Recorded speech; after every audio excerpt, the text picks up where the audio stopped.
Stage Online. I'm Shay Ali, your host today, and I am joined by another beautiful guest. This is the lovely Harriet Waley-Cohen, who joins us today. Hello. We're coming to you live from the beautiful English countryside. And Yes. God, Harriet is an amazing woman, just one of the most in-demand speakers that we have on the London speaking circuit and the British speaking circuit at the moment, although she does do international things as well. She works for some quite major corporations in terms of her speaking work, so it includes Microsoft, for example, and she's inspired thousands of people over the world with her message. She has an incredible personal journey as well, whether it be dealing with addictions or cancer or all those sorts of things, like a very juicy life story. But what she's done with this experience, rather than being the victim, it's about inspiring people how they are enough, how they are beautiful, how they can go for whatever the hell it is they want to do. So she is a phenomenally inspiring, feminine, beautiful person, and we're delighted to welcome her here today. Welcome, Harriet. Thanks, Shay. It's just so lovely, as always, to be in conversation with you. And you made me chuckle when you said, oh, you know, and although I do go internationally, I was like, I don't go much further than my village at the moment. However, one day we'll be allowed out again. So exactly. You've obviously taken the Inspired stage a couple of times as well, but we've done it a little bit differently. So rather than asking you if you had 10 minutes to share your wisdom with the world, what would you say? I'm going to ask you, what would that wisdom be in a juicy nutshell? What can you tell us? In a juicy nutshell, it would be not to listen to that voice in your head that tells you you're not good enough, you're not thin enough, you're not pretty enough, you're not clever enough, you're an imposter, I'm not a good enough parent, I'm not a good enough partner, I'm not a good enough this. Because when you buy into that, then you hold yourself back, then you behave in lots of different ways, and you're really busy thinking about it and strategizing around it and pushing against it and trying to prove your worth the whole time. Whereas if you can just own your worth, own that you are an incredible human being, which all of us are in our own way, then you can get on with achieving whatever it is you want to achieve, having the life you want to have. So that would be it in a nutshell. Should we go off camera now and have a cup of tea? Yeah. That's it. Just own yourself and know the voice. No, well, I haven't quite done with you yet. Let's talk about the inner voice. Now, not everybody describes their fears as their inner voice. I think if you know coaching world, you would be familiar with that concept, but this will be quite new to some people. So how do you discover what that inner voice is for you, and perhaps how did you first discover that in your journey? Well, I think I became aware actually as a child. I remember being in a car and replaying something that had happened in the past in my mind, and it felt as if it was real. And I remember someone I was in the car with looking at me going, are you okay? And I remember thinking, wow, gosh, I was thinking about something, but it's like your inner voice is really just your thinking voice. It's not anything more complicated than that, but what can happen is that your inner voice, and generally we're wired, you know, human beings have evolved over millions of years, and our inner voice, our inner wisdom is designed to keep us safe and prevent us from being hurt, physically, emotionally, from failing, all these kinds of things. And so we will have an inner voice that is trying to guide us. However, depending on any number of things that we may have experienced in the past, we can end up with a very critical inner voice that's very, very overprotective. And then it's gone way too far. So I think it's that thinking voice, that inner dialogue. And if your inner dialogue sounds like a propaganda machine that's pumping out negativity about you the whole time, that's your inner critic. Yeah. Okay. So now obviously you've also talked about that concept of protection, and we've evolved as a human race to have that voice of protection as well in us. How do you know the difference between what is a genuine, this is not going to be good for me, versus actually I'm just in fear, so I'm not going to do that anyway? Do you have any tips for our audience on how they can differentiate that? Yes, absolutely. I think there's two things here. The first thing is to check it out with yourself and perhaps with somebody else. If you're really not sure, call up someone and say, look, I'm thinking this about that thing. What do you think? And they might go, that is ridiculous. How could you possibly think you shouldn't apply for that promotion? You are overqualified. You're by far the best person for the job. You go for it. Mm. Whereas somebody else might say about it, they might say, yeah, I think you're right to be cautious because actually you don't have very much of the right experience and you might be setting yourself up to fail. Mm. And so checking it out with other people, and really it's the simple question, is it true? Is what the voice is saying, does it have any truth to it at all? And Mm. sometimes our bodies can feel different as well. I think a lot of we've been taught over the last few hundred years to think that our minds and our bodies are separate, but actually our bodies have so much wisdom to share, and our emotions do to some extent live in our bodies. You imagine, you feel frightened, sometimes you can get a bit of a funny tummy, Mm. or you get butterflies before you go on a date, or anxiety, which is just can be so physical, can't it, if you think of a panic attack. Mm. So I think that when it's the inner critic, I think your body feels tight, your breathing might be more shallow, your tummy might be in a knot. You just generally, it's a tight feeling. Whereas Mm. if it's a genuine, like, well, is it really such a good idea? Yeah. Maybe there's something I haven't quite considered yet. It's almost like you feel in flow Mm. rather than feeling tight and closed. You Yeah. feel open and like, okay, yes, let me consider that thing that I hadn't thought about before. It's Yeah. a very, very different feeling. Mm. So I want to just dig a bit deeper into that, because I know you've got, amazing story about how it is that we can use our body to tell us what's going on. And, can you tell us more about that body-mind connection and how can we use that more? Well, gosh, the mind body connection. We could probably do an entire year's worth of videos on Indeed. that. Um, so it's my personal experience Yeah. that my body has a lot of wisdom to offer, and that I mustn't ignore what my body is telling me. And it can be so easy in the Western world, especially if you're working in the corporate world, Mm. to think, well, okay, so I keep getting a headache, but I've got to meet this deadline. The answer is not take a few days out and rest. The answer is to push through, pop some pills, hope for the best, kind of thing. And because we've been so indoctrinated, for want of a better word, to think that achievement and this and that, this is the be all and end all. How flashy is your handbag? How big's your car? How big's your house? How much money are you earning? What's your job title? Mm. All these things as being key indicators of our worth, that people have forgotten that without their health and without their body working well, Mm. actually you have nothing. Yeah. It doesn't matter. It doesn't matter how expensive your handbag was if you're really sick. You can't go out. There's no one to see your handbag. No. And I think a lot of people are learning this whilst we're all in lockdown, aren't they? They're learning that family and quality time and all these things are so much more important than Yeah. possessions. Yeah, but I think our bodies have a lot to offer in terms of telling us what's going on for us.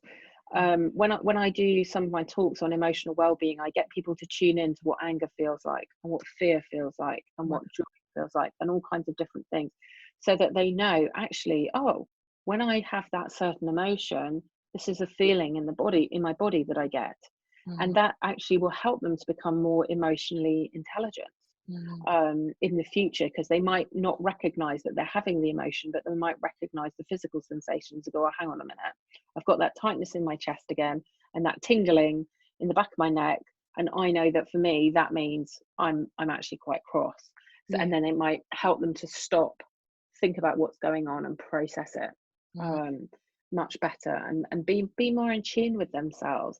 Because I think when you're not in tune with your emotions and you're just trying to shut them out, eventually it's gonna bite you on the bum, isn't it? You're gonna get into all sorts of trouble. So allowing your emotions to be, allowing yourself to understand the mind body connection for yourself around your feelings and around your health as well. Like, listen to it.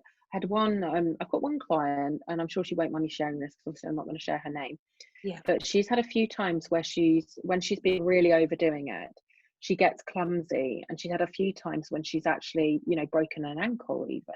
Oh wow. Okay. Yeah, and ending herself. And I know somebody else who's, whenever anything gets way too much, they seem to end up being involved in some kind of accident, or they trip and cut themselves badly, or one time they had a cycling accident and needed surgery, you know, this kind of thing, where they're literally taking themselves out. And if they just listen to their bodies and listen to the exhaustion and listen to the need for rest and slow down, the clumsiness, the whatever it was, wouldn't have happened. So yeah, I think our bodies have a way of, if we're not paying attention, they'll put up larger and larger billboards until we've got no choice but to pay attention. You just reminded me of a funny story, actually. Yeah. I said to one of my friends, "You're working too hard and I'm getting this intuition that you really need a break." And she's like, yeah. A break. Oh. The next day, her rabbit actually ate the cable of her computer. Wow. So it was like, see? That's amazing. Your pet, I love it when stuff like that happens. Yeah. Her pet was looking after her better than she was. Yeah. So I think that's a really powerful concept, actually. Where are the billboards showing up in your life to tell you, actually, this is the direction to take now? So I'd like to move on from that and talk about, you know, at the beginning, when I asked you about your wisdom in a nutshell, you also talked about this concept of really owning ourselves and owning our business.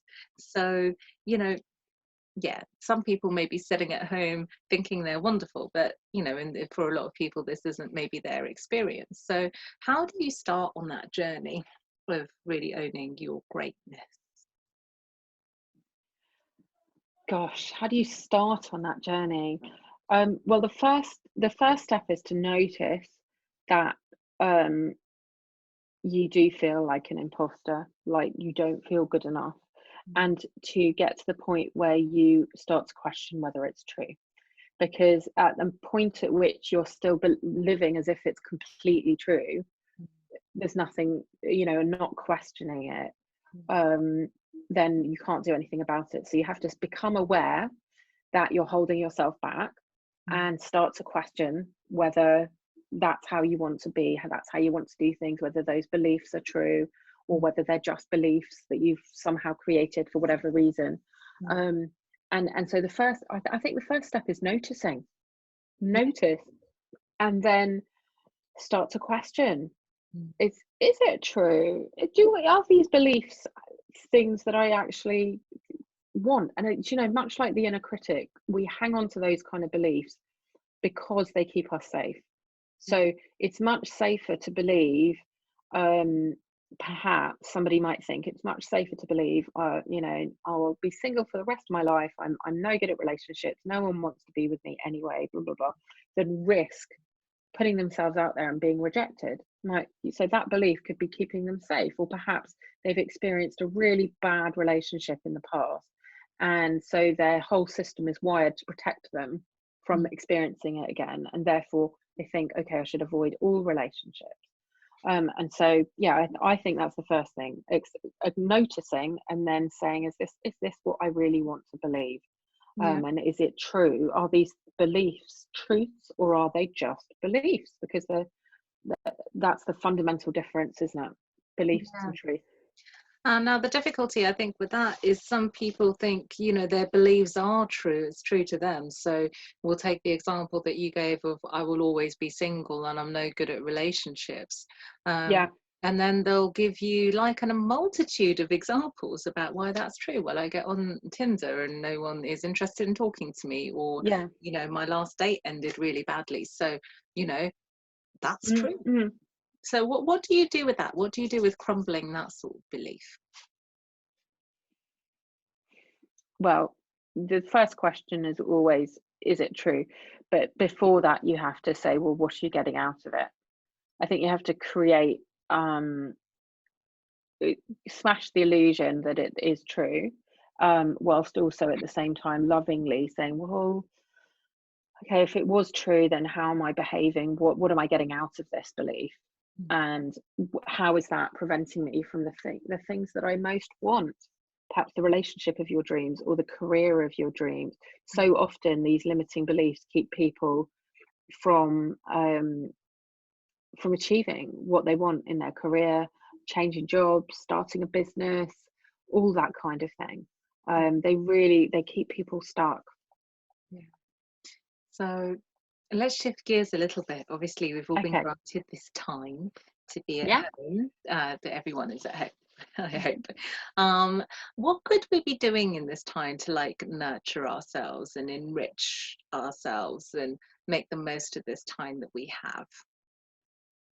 Yes. Well, I still feel like, and the feedback I'm getting at the moment from all my clients and some of the corporates, where I've been doing work the last week or so, is that people are still adjusting. I don't think everybody is yet in new normal. I think that, just for me personally, juggling running a business, having children at home, I'm supposed to be homeschooling full time, and looking after myself, keeping the house clean and tidy because I no longer have a cleaner or a babysitter or an anythinger. Um, it's actually quite chaotic right now. So I think that right now, if you are not learning an extra 3 languages, redecorating your whole house, decluttering, making rainbow, unicorn cakes with your children every hour, and doing Joe Wicks at 6 a.m., fine. Like, don't stop giving yourself such a hard time, right? So I think that's the first thing is say surrender to the chaos right now, and gently, lovingly start to look at what everybody needs to be okay, in terms of their mental and physical health, and get those into a daily family routine or a daily household routine, and then the other stuff goes in after that. So if there's certain people in the family who really need alone time, or people really need certain exercise times, or whatever it is, then these are the most important things. People have got to have their mental health and all of that, because if you don't have that, then it's going to be really increasingly difficult as time goes on. So I think it's very important for people to get their priorities right, So I mean, I know I'm still talking survival rather than thriving, but it's the feedback It's I'm good. getting. It's Yeah, important, yeah, I think yeah. it's And important I think to acknowledge what is. people should cut themselves and other people more slack than they've ever done before. Like, just cut everyone a lot of slack. And then once the dust has settled a bit, which I think will probably be in another week or two, then that's the time to start going, okay, well, we've probably got another couple of months of this. So now that we're all in routine, now we've got used to being in these confined quarters and working it all out. Now, how do we want to make the most of it? And if you've already got to that place, I salute you, but I know that an awful lot of people have not. And so beware of, I know last week, for example, I had Zoom fatigue. I'd been on Zoom far too much. There were far too many, let's all catch up, let's all have drinks, let's all have cups of tea, let's do this, let's do that. And it was just, it was insane, actually. So people should just beware of all of those things, as they adjust and start to figure out what works for them and what doesn't work for them. None of us have ever been through this before. We have no idea. So we've just got to some extent, make it up as we go along, but at the same time, keep our expectations super realistic, I think. I think that's really valuable advice, actually, because I love what you said about you don't have to be learning 3 languages right now. Managing your life you're actually already winning if you're doing that. Yeah, Yeah, seriously. I mean, one client today, she was still in her pajamas, Why not? and so we came, yeah, yeah. So we came up with a plan that involved eating breakfast and getting out of her pajamas, and it was like, great, okay, that's what she wants to work on, is a bit of structure and routine.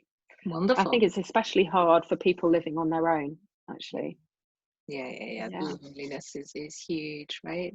Um, so one of the exciting projects that you've done is you've done this war on not good enough. You've actually Yes. started the whole movement around that. So tell us more about that. How did that start and how is that going?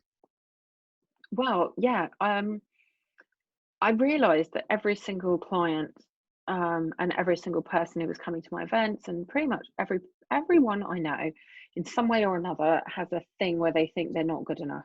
Mm, And I think that the modern, there's lots of different aspects of it that we can go into. There's lots of reasons how this has come about. For example, media and social media. yeah. Um, but people just, they don't feel that their body is good enough. It's not tall enough, short enough, you know, curvy enough, skinny enough, smooth enough. Their skin's not this enough. They haven't got enough of a six pack. If they're guys, they're not tall enough. They're not, muscly enough. They're not. Oh my goodness! It just goes on and on and on. And it's not just the body stuff. It's about, at work, are you learning fast enough? Are you learning enough new things? Are you progressing fast enough? Are you Mm. stuck in this? Are you good enough at this? Are you good enough at taking selfies? Is your Instagram good enough? Oh, Is God. your this good enough? Is your that good enough? You're Is your gonna get a car good headache. enough? It's relentless. And when you read magazines or you look at a lot of the media, it's kind of like, unless you're doing all these things, and don't forget the coconut oil, you're not good enough. So Right. people are going around thinking, unless my home looks interior magazine perfect, I can't have anyone round. Oh God, this isn't good enough, that. And it's making people miserable, and it's also fueling eating disorders, anxiety, depression, blood pressure, suicide rates in young people, especially young men. Mm. It's having a really shocking effect on society, and it's been rising. It's been measured, and it's rising at quite a scary rate. And if you extrapolate that forward into, say, 30 or 50 years time, we're absolutely screwed as a human race. And I think that one of the other things is that because people are so busy trying to prove that they're good enough and get other people's validation, they're not being very creative Mm. because they're scared of getting it wrong. So I Mm. think as a human race, our ability to innovate and be creative is being stifled by this not good enough thing Mm. as well, which is a real shame, Yeah. in all sorts of ways. So yeah, so I decided to declare war about a year ago on Nice. the not good enough phenomenon, because I'm not one to do things by half measures. Why not just Absolutely declare not. war? Yeah. And I held a series of events called Goodbye Not Enough, which went really well. Mm. Um, and yeah, and it is, I do feel like I'm, in my own way, I'm making a difference, especially through some of the talks I give around the inner critic or toxic perfectionism, some of my new programs. And I've got a new brand as well that's gone live in the last few weeks, actually, that's very, very baby, but that is absolutely going to be yeah, kicking not good enough in the nuts, basically. Nice. Yeah. So if we could, as individuals, do one thing to help you on this war against not good enough, what would you say that we should all be doing right now to do that? I think we should all go and sit quietly and connect with our hearts, connect with our inner child, Mm. connect with that part of us that knows its worth, knows that it's truly good enough, and live from that place. Yeah. Beautiful. And not only that, stop doing all the things that make you feel not good enough. Stop following influencers on Instagram, or you know personal trainers, or whoever it is that you look at them, or some person you went to school with who you haven't seen in 25 years, who looks like they've got a very rich husband or wife, and a very flashy lifestyle and an amazing body, because why do you need to see that? We allow so many things into our world that reinforce the idea that we're not good enough, and it's a choice. And I think people have forgotten that it's a choice. Like, just stop doing that. Yeah. It's wonderful wise words there. Now the time's absolutely flown by. We've Wow. been on for about half an hour already, but I was wondering if you'd like to leave our audience with any final thoughts.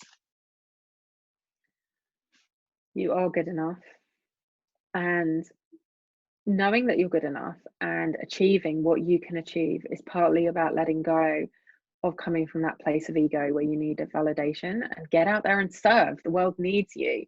Focus on what you've got to give, not what other people think of you. Beautiful. Thank you so much. If our audience would like to connect with you, how can they do that? Okay, so here on Facebook, I've got a free group called Harriet's Inner Circle. So anyone who wants to is more than welcome to jump in there. It's very active at the moment, as you can imagine, lots going on in there. Lots of live streams and tips and threads with people supporting each other. Or if they want to connect with my new brand on Insta, it's self-love and sass. So it's self-love _and_ sass. So people can come and join in with that. Yeah. Wonderful. Well, Harriet, thank you so much for being with us today. Stay safe. You're welcome. Your boys. It's been lovely. Thanks, Jay. Yeah, absolutely gorgeous. And please connect with Harriet. She is such a joy. Thank you. We'll see you soon.